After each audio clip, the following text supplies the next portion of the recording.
Quit following me. Too slow.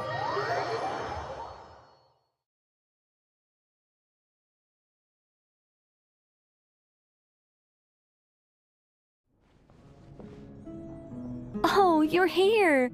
I was just starting to wonder if I should send you clearer instructions.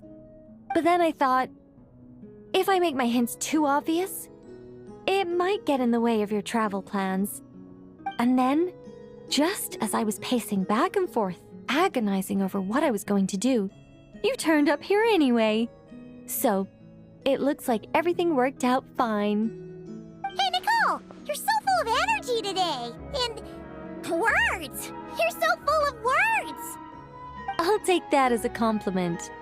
All right then, are you ready to check out my next room?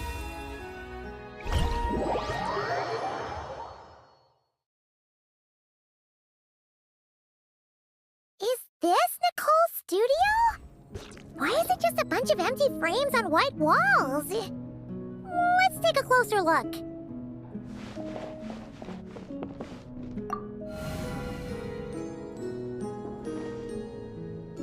What the? Paimon almost had a heart attack being sucked in by a painting like that.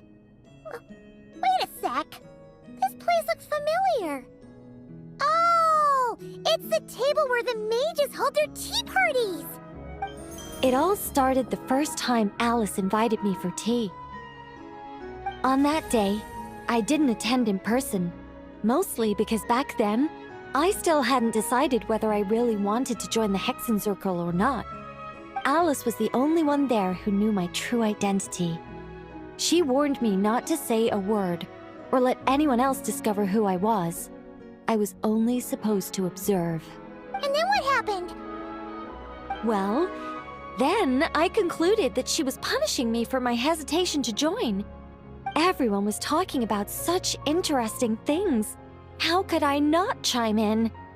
And of course, when you're in the middle of a conversation and someone throws out a question you know the answer to, how are you supposed to keep your mouth shut? Which brings us to the bet between Barbeloth and Alice, Rhindaughter's forbidden creations, Ivanovna's political machinations. It was like a series of exquisitely acted plays, distilled within the confines of a teacup.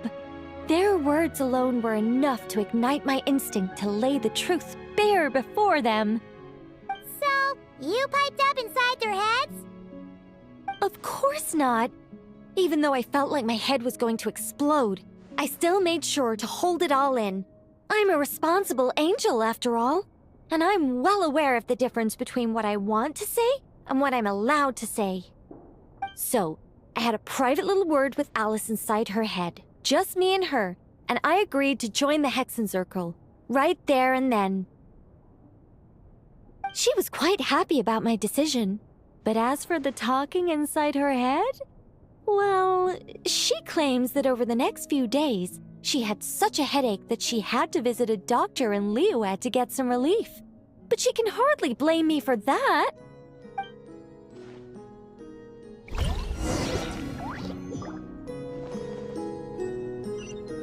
How about we go look at the other frames?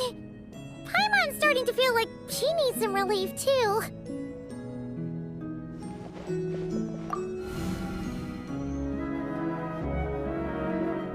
Is that an Irminsul tree?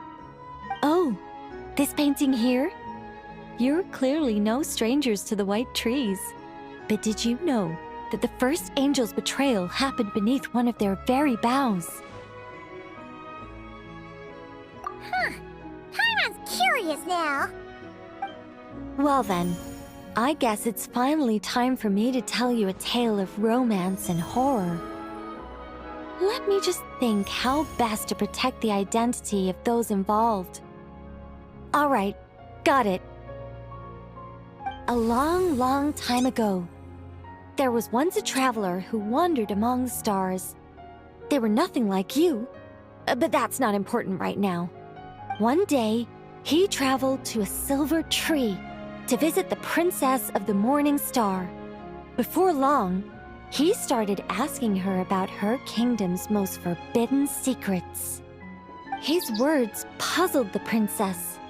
How could he possibly know of all these things forbidden by the gods? The young man revealed his origins and showed the princess things she had never seen before. A free will and love, both noble and spiritual. His words awakened her sense of self, hitherto shackled by the gods. Her heart soared, carrying her beyond limits she had never crossed before. The princess of the morning star confided the kingdom's secrets to the youth, and between them, love grew and blossomed, along with a determination to defy the gods. This is just a cookie-cutter love story. You said there'd be horror. Don't worry, Paimon. The horror's about to begin. They yearned to help the people live lives of unfettered freedom, but the gods could not forgive their betrayal. They sent down thunder and fury, destroying the lovers' home. And when the Great War subsided, the power and the wisdom of the princess were lost, never to return. Even her closest friends were cursed. Yeah.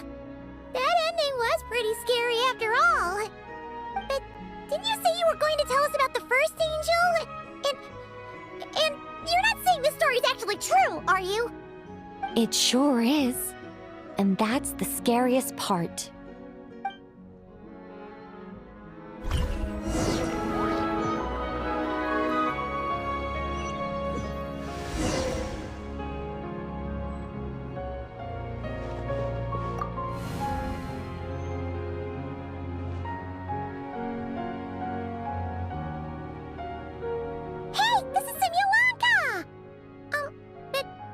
Why are there light novels from Yai Publishing House all over the floor?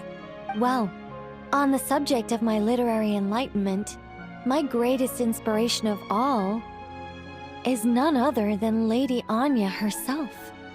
She was the last to join the Hexenzirkel, and yet the first to leave. I loved all of her stories, whether it was just an idea or a fully fleshed out manuscript. Anya was always so skilled at making her readers gasp with joy. Hexenzirkel discussions rarely stray far from magic, and it's my belief that Anya possessed a unique magic of her own. She could weave love and compassion into words and stories that would touch the hearts of others. I asked her for tips on how to write compelling tales. She taught me a lot of tricks and techniques, but in the end, my biggest enemy has always been myself.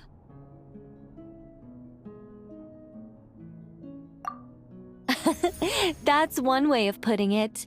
Communicating through thought is so much more convenient. I guess even angels can succumb to laziness.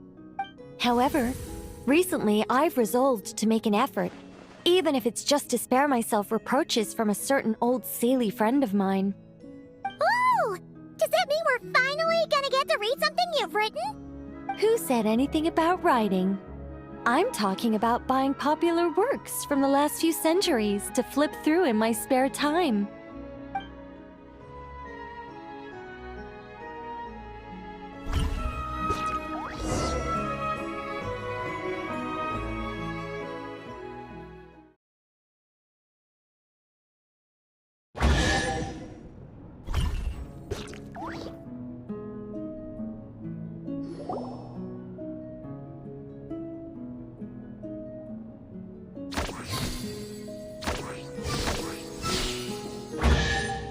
These paintings all remind me of places that hold great significance in my heart.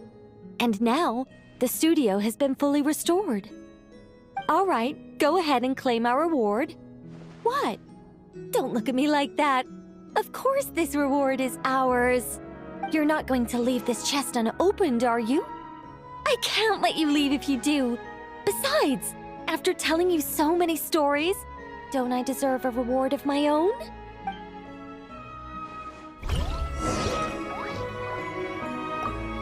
A happy story all wrapped up. See you next time.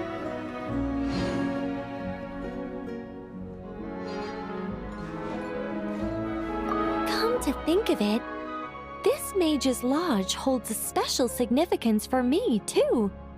A painting within a house within a painting, worlds within worlds. Fascinating, isn't it?